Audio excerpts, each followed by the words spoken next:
有可能你现在看到的张艺兴是这样的，但其实你看到张艺兴也不是这样。我希望我可以是多维的张艺兴。如果你真的热爱这个行业，希望为这个行业带来一些正能量给这个社会啊，给这个行业。如果你不是热爱这个行业，也请你不要来。心之所向，逐梦而行。大家好，我是演员张艺兴。大家好，我是谭飞。欢迎收看人民网人民视频光影节目。光影是什么？是梦幻，还是现实？光影是生活万象，光影是梦想旅程。面前有光，可以拥抱怎样的梦想？身后有影，又有什么需要恪守的恒定？心之所向，逐梦而行。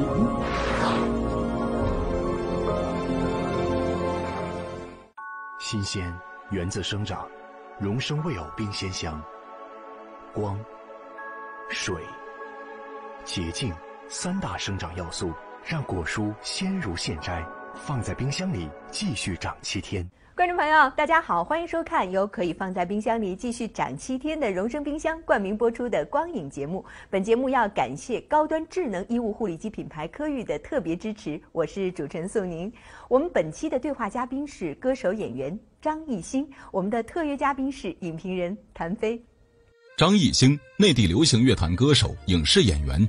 2015年因加盟真人秀节目《极限挑战》而受到广泛关注。2016年6月，凭借爱情喜剧片《前任2：备胎反击战》获得第4届中英电影节最佳男配角奖。2017年，凭借战争片《建军大业》提名第9届澳门国际电影节最佳男配角奖。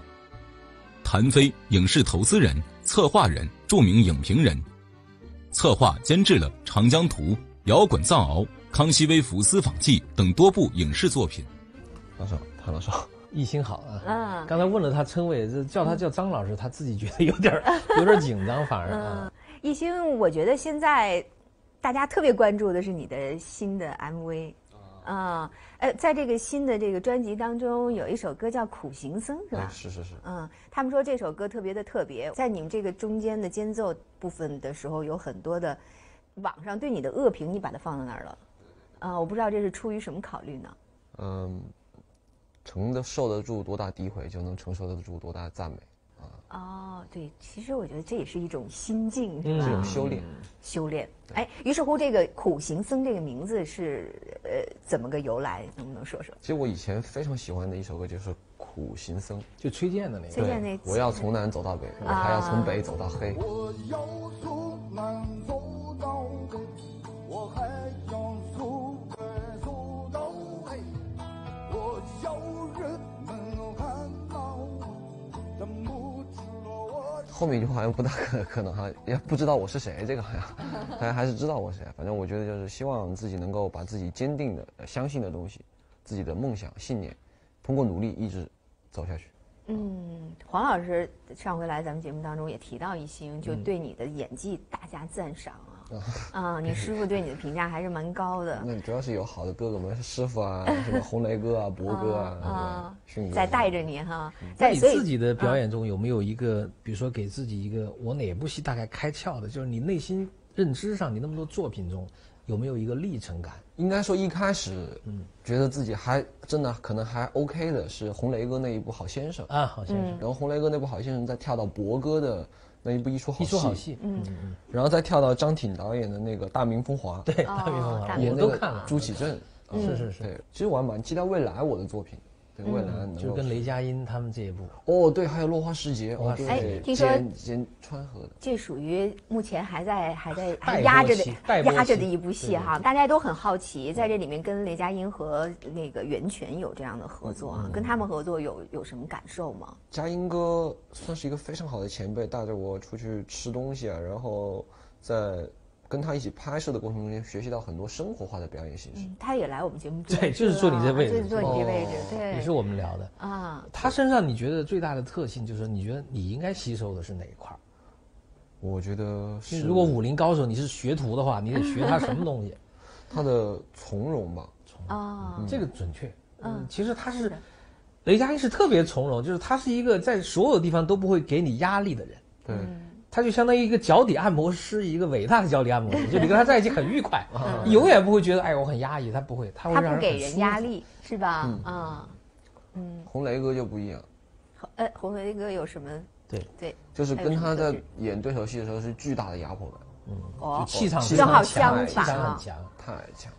那这种压迫感会是对你来说是一种激发呢，还是让你摸不清头脑了呢？又就是一种尊重。对他是尊重，是吧？对对对，我现在一心是这样，他回答不准确，他先用这个词儿来带一下。这因为这个事儿需要他认真想，他可能也确实没想过。对他有足够的尊重。其实我一直感兴趣一件事儿，就是因为像你这样的，就是所谓的影响力和知名度，那肯定会很多都是找你演男一。但是我发现，其实你这几年演了很多非男一的角色，这肯定和团队和你有一个选择吧，包括这个哥哥们呐、师傅们是不是有些教诲？其实是这样的，我这个人比较简单哈，我的逻辑是这样的，因为我的专业是唱歌跳舞，我是一个歌手，我通过了长时间的培训，这个领域我敢说我是专家，你有信心，完全的信心。但是在影视方面，我是个初学者，我一直强调就是，我真的还不够，就是还是怯怯的有点那种。我还是不够，我需要好的导演给我机会，我要跟好的导演学习，好的前辈学习。那我觉得不急于这一时嘛，人生是一个长跑啊，那不用这一下一定要演个什么嘛。对，我也感谢团队，其实也蛮支持我这个想法的啊。他总说演戏他是刚刚入行，但是其实你是个小童星哎，说7岁的时候就已经演电视剧了。哎，那还不算吧。但是你为什么自己总不提这件事儿呢？小时候那个不是自己想要弄的，是被妈妈对妈妈就是逼迫推着，对，推着你往这个事上靠的。因为那个时候可能就是因为长得好看，他说这个孩子很适合演，就去了。他可能也是懵懂的，啥都不知道。对，谭老师有上过什么艺术学校吗？小时候？我就是在少年宫，对，我也搞那个少年宫，因为那时候少年宫特长生呐，就是小学生、初中什么都有好处，反正。那你也是因为少年宫的特长生，所以才当了童星吗？他是会有，像这种导演什么到少年宫来挑选角色。对。你那时候在少年宫学什么？学舞蹈。从小就学舞蹈。对。也不是从小学，那是属于搞不清楚，我也不记得了那个小时候的记忆。对，我知道我不能玩，就我很想到跟下面那帮孩子一起去玩，没什么时间跟下面孩子玩。为什么？就老让我去陶冶情操嘛，就是说陶冶情操太多了，陶的没时间玩。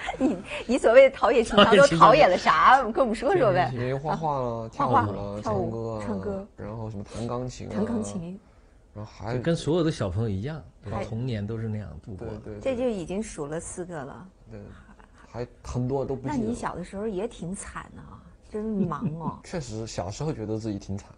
是吗？就看到那孩子下面什么玩弹珠啊，玩拍卡那些，自己都没玩过啊。也玩还是玩过，就是在课间的时候会玩。但除了这些以外，你到家以后，你基本就是只能，就是站在2楼看一眼楼下的孩子在玩。然后呢？就这么看着，然后就叫2声，就这样。你之后你在做你要做什么？练琴啊，然后什么的。所以我觉得你这番话挺励志的。跟电视机前的小朋友说，虽然现在妈妈逼着你练琴，但是你看见一清哥哥了吗？对。你有过头来的时候，你要说现在有什么感觉？对小时候的那段过往。我觉得小时候还是得玩。哎呀，这是一心的掐了不能播。我觉得其实他这样反应挺好的，对，真实。宋宁是希望你答出另一个答案，我觉得这就是真实的你。所以就是所谓的绵羊，我刚才其实想到另外一个角度，就是大家都在说一心的资源特别好，因为那么多哥哥，那么多师傅都愿意帮他。但从可能另一个反的角度看，他们为什么愿意帮他？他们也认识很多新人，很多是吧？甚至在业内已经有些知名度的人。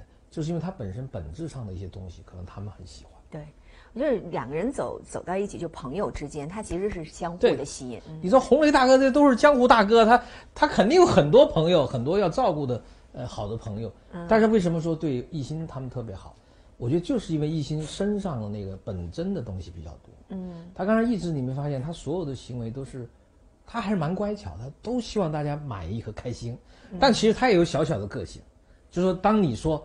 哎，你怎么，你应该告诉孩子们，我当年就是这么努力。你说不，孩子多玩儿，这是他反应很快，对，又有乖巧一面，同时又有个性的一面，这就是他们特别喜欢他的。你属羊是吧？对啊，所以人称小绵羊是吗？对，嗯，但我觉得谭老师分析相当准确，相当是准确吧？说到你心里去了。但其实我觉得羊它温顺只是它的一个侧面，羊有很多的坚持。你觉得你身上具备羊的什么样的品质吗？就把您的坚持换一个角度讲，叫固执啊，钻羊角尖儿，或者说4个字：择善固执啊，就是选好的东西固执。就不是说偏执啊，是有好的东西我就固执。那你觉得你在什么方面固执呢？比方说在音乐方面，我就很固执。你比方说这张专辑，那个时候我就是想做风从东方来的这样的 EP， 所以我也把它的名字写为东。虽然主打歌叫飞天，我讲的是敦煌的。我看你其实演绎了那个敦煌飞天的那种敦煌舞，那种舞，对敦煌舞。我不知道你为什么要把这个敦煌飞天呈现在你的作品当中，就是这种国风对你有什么样的影响？你这么痴迷于这个国风？因为我觉得是一种文化自信吧。我希望就是未来在各种各样的舞台上，能够更多的看到我们自己国家的元素，看到更多我们自己国家的作品。希望这个不仅是我，包括我们的这帮年轻人，喜欢音乐的年轻人，也可以不断的通过尝试，通过实验，把这些好的元素，中国的元素，包括以前还没有开发的我们自己核心根上的东西，再进行挖掘。然后做出一些真正能够用我们自己的这种核心思想、核心竞争力的东西、作品、艺术作品，去呈现给世界的观众们，去呈现在世界的舞台上。对，让心态保鲜，世界充满惊喜。荣生冰箱养鲜专家，本节目由荣生冰箱冠名播出。那还有什么？就是你觉得？可能大众对你有一些误读，其实你是这么想的，可能很多人会觉得啊，你是那么想的，有没有这样的你自己特别想说一说的事儿？就想证明的。我觉得这个不需要就是我觉得活还是为自己活嘛。对我说的所有的表达就是我自己表达。关于我到底是什么样一个人，我觉得最后是时间给答案。时间给答案，总之是一个努力的年轻人。我觉得这个其实是我们年轻人现在的一种笃定。也是一种自信，是不是？他现在这个有2个词特别火，一个叫内卷，一个叫躺平。一听完张艺兴这个，我觉得至少他不躺平。对，比如说我儿子也属羊，我可能就能以你大概为一个榜样，说你看，虽然你今后不一定搞演艺，但是你虽然属羊，你也得有你的个性，或者说你该坚持，你该吃苦的，你得吃苦。对，现在孩子确实面临着我们说的有一些。家庭环境太好之后，变成了自己比较懒惰，或者说不太愿意上进。所以我觉得这块上，艺人是要起到一些带头的作用，或者一个引导的作用。对这方面，你觉得有号召力？好的，我努力，我努力去号召大家。他特别乖我觉得好乖这个孩子。他是一个像水一样的东西，就其实也是别看他年纪小，其实也有承载也有承载力。那你说说黄渤为什么使劲的拽着你，让你去演他的戏呢？他一开始没想抓着我吧？他是好像选不到人了的时候，突然最后打了个电话说，最后那1秒钟，舒淇姐然后给他提了个那个，然后就说，那你为什么不找艺兴呢？然后博哥就给我打了个电话，就是2天内，他说你反正判断一下。好的，那就这样吧。对我来讲，我还是很开心的嘛。我说，哎呦哥。你总算想到我了，就是一出好戏一出好戏，真的发了，你发昏呢你想在牢里边待一辈子？咱们的命不都是捡回来的吗？不拼一次，咱回去，一切可就都回去了。哥，他们不完，咱们就完了。不能永远当穷人，这是你教我的，哥。博哥是个非常非常有责任的人，他不找我的角度肯定是想着说，第一个，希望这个角色是跟我相符合的，让我能够更加舒服的把它表演出来的。那么第二一个呢，他也是希望就是，如果找我演的话，想对我负责任嘛。对，还总是替别人想啊。那你刚才说跟孙红雷搭戏其实有压力的，博哥搭戏也有压力的，真的啊，跟那个演那个一出好戏，哇的天！包括于和伟老师，都是很好的人。对对对，这几个人真的，王宝强，对对，宝强哥，对，到整个大家在一起的时候，就是特别是有一场戏我最记得了，就是我要搂着博哥的后脖颈，不好演那个，然后一搂着他说，跟着我，意思就跟着我干，跟着我走，我来领你走。哎呀，那场戏我给自己做了好多心理建设。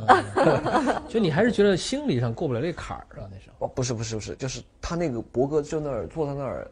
那个无所谓，那个状态很松弛，对，就是你感觉你掰不动它，其实不是掰不动，就是我只是把它具象的，对，是，就是你那一下就觉得，他说搂得很僵，他相当于好的演员有内力，有内功，对，就你认为他坐在那儿好像是显得很散，但其实他是有他的元气在，对，所以我觉得他刚才那一幕让我想到真的是那种。就是武林的新人到一个武林大会去，哇，这个个都是师傅，都演得很好。这个过程中他可能会产生怯，但是慢慢就进入这个状态。所以我觉得看一出好戏，我就感觉是你慢慢在进入这个场域，因为确实很强，那些人个个都有绝活。对。那这个压力跟压力有区别吗？你觉得他们之间有变化吗？对你来说？我觉得不管是博哥也好，洪雷哥也好，还是于和伟老师也好，或者宝强哥也好，他们是非常优秀的演员，同样是非常暖心的大前辈。